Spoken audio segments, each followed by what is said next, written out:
Alright, so today we are taking a look at Walmart. And the way this show kind of works is we're going to be comparing the top shelf ingredients versus the bottom shelf ones.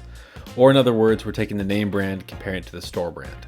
So here we are checking out Walmart to see what we could find as their more expensive items, and we're going to compare them to the bottom shelf, and in this case, it'll be great value ingredients. We really want to see if there is any difference between the two, and if there is it worth the cost? So here's all the items that we're comparing this time around, and we're gonna go focus on these individually. So starting us off, we've got our King Arthur flour, and this cost us $3.48 for the 5-pound bag. And the next ingredient is our baking soda, and we've got this good old Arm & Hammer here, and we're just putting a heaping teaspoon in. And then the salt, we actually used some from Kirkland because we couldn't find a more expensive salt from Walmart. And the next ingredient is the butter. So we actually found Kerrygold butter, which is just phenomenal. Really nice golden color to it. And I'll go into it more later. And then we just found the more expensive brown sugar at Walmart. Wasn't some fancy brand I'd heard of before, but it was about $1 more than the Great Value counterpart. Here's a quick picture of us mixing it together. So this was right after I'd creamed the butter and brown sugar together for a minute. Threw it back in just to finish off that process. It combined really well for a nice, really good base for the cookie dough. The next ingredient was the eggs, and these were organic, Great Value brand eggs we found as our top shelf ingredient. They were more expensive than any other egg we found at the time, and that was mostly just due to an egg shortage in the area. But the eggs had a nice golden color to them, and oddly enough, they had some brown speckles to them, which I found interesting, but didn't affect the taste at all. After mixing that in, we threw in the vanilla. So the vanilla was McCormick brand, and there wasn't much of a difference between it and the Great Value, about 8 cents to be honest, price-wise, and the smell was identical. And here I just switched out to a paddle because my wife informed me I was using the wrong attachment on the KitchenAid, and I was going to get roasted for using a whisk at all. After mixing with the paddle, threw in those dry ingredients and onto the chocolate chips. And this was another ingredient we found to be really a lot better. The chocolate just tasted better, less waxy, and a nice color to it as well. Other than that though, there wasn't a ton of difference between the two. I just preferred the Ghirardelli just a little bit more, even though it routinely jumped out of the mixer. And after mixing that, there's a nice little overhead view of what the chocolate chip cookie dough looked like. And it was a nice light cookie color. So I measured out about a tablespoon of cookie dough. Started out using a spoon and then realized, you know what? You have to do cookies from the heart. If you don't do it, you're just doing it wrong. So I just rolled them into roughly equal sized balls and put them on the Silpat. I found it kind of interesting that when I was rolling these balls together, they started to melt in my hands. The Kerrygold butter really kind of greased itself up and made it really easy and not super sticky process, just because the heat of my hands melted it. And now we're moving on to the Great Value or bottom shelf ingredients. And here's the flour to start us off. This cost us about $1.50 for that bag, which was half the price and double the amount. So quite a good deal. The next is the baking soda. I didn't notice any real difference, but it does have that lovely leveling tab, just like the Arm & Hammer, so I was super happy about it. And we haven't noticed really any difference between it and the Arm & Hammer brand in regular cooking. And next is our table salt, and this is just classic iodized Great Value salt. We've probably had one of these for a year kicking around our kitchen, and we're probably gonna have this one kicking around for years.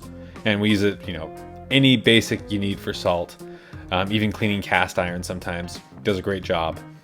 And it's $1, so you can't really beat it. A pro tip to anyone who's looking at getting a KitchenAid, don't get the one with the lifter arms unless you like putting the bowl on and smashing your fingers, because that's what I do every time and it takes forever and you end up looking really dumb. Here is the light brown sugar from Great Value.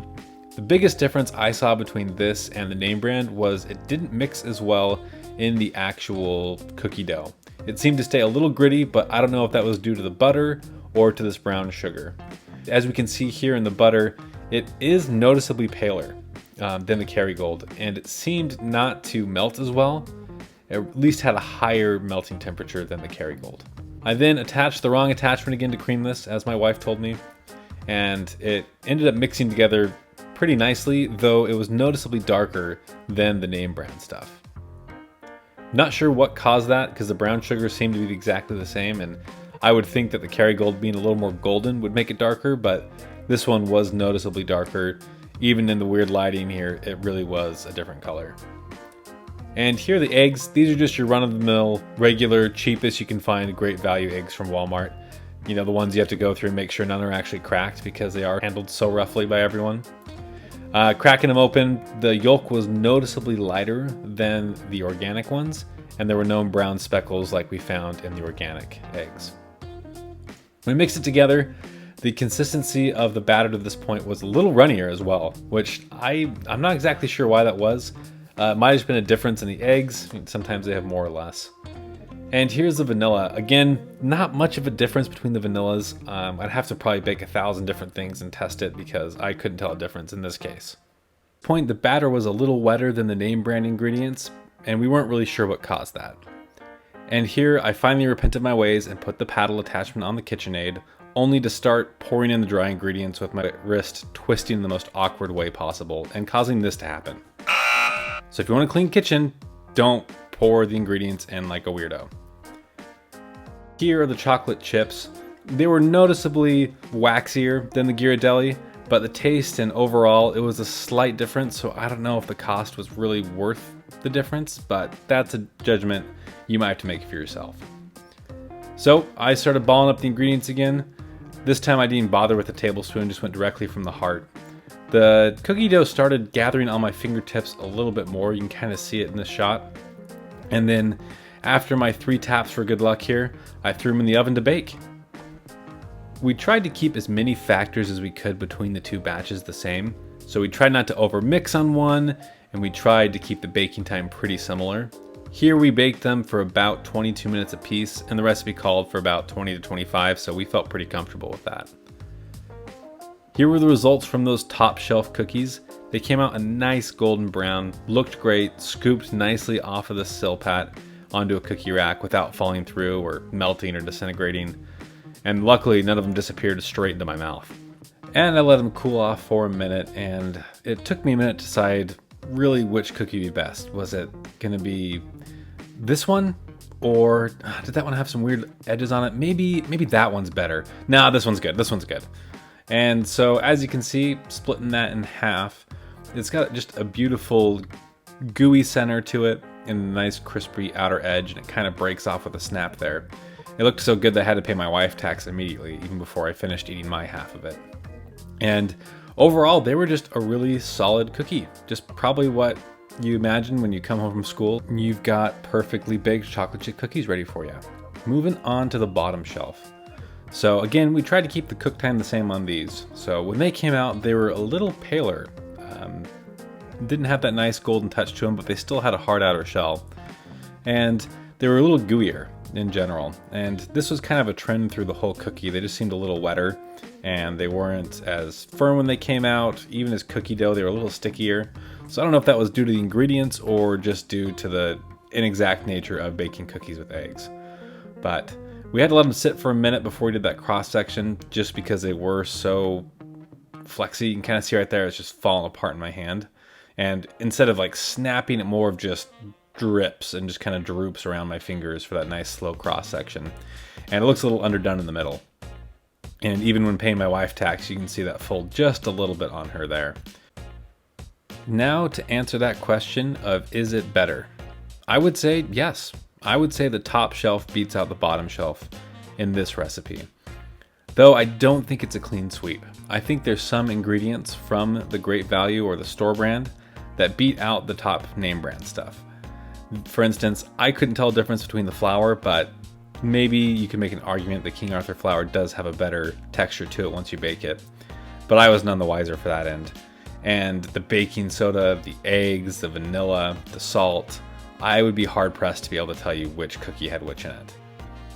In the case of the butter and the chocolate chips though, I think that is where you're gonna have the most variation between these two. And that might be how you spend your extra little bit of money to make them better. Taking a closer look at that butter, you can really see that the Kerrygold here on the left is golden, whereas the Great Value is a little more pale. And I think the Kerrygold has a lower melting point, which allows the cooking process to be a little bit different, and you get a more brown butter feel to it by the end. So if you're gonna spend the extra money, I would start with the butter, and then if you have an extra $1, go for the better chocolate chips. I don't think it's going to be the biggest difference. And out of all the people we asked to try these cookies in both baked and cookie dough form, about 60% were able to tell us that the top shelf ones tasted better, but we didn't really have anyone say the Great Value ones tasted better. They either couldn't tell the difference or they were able to guess the more expensive one tasted a little bit better. And I think that came down to the butter. So here's another shot of the butter creamed together with the brown sugar. On the right, you've got the Great Value. The left, you've got the name brand, and it's a little darker on the right. And since this is a bit pseudo-sciencey, I don't really know if there's much of a difference with that brown sugar, but that's my opinion on this, and I think it makes the better cookie with the better butter. So if you like this kind of stuff and you want to see more of these comparisons, let us know. Tell us what you want to see in the comments. Subscribing and liking the video really helps us know if you're interested in this. So yeah, drop us a sub, drop us a like, and tell us what you think about it. Thanks for watching, and I hope next time you bake cookies, this helps.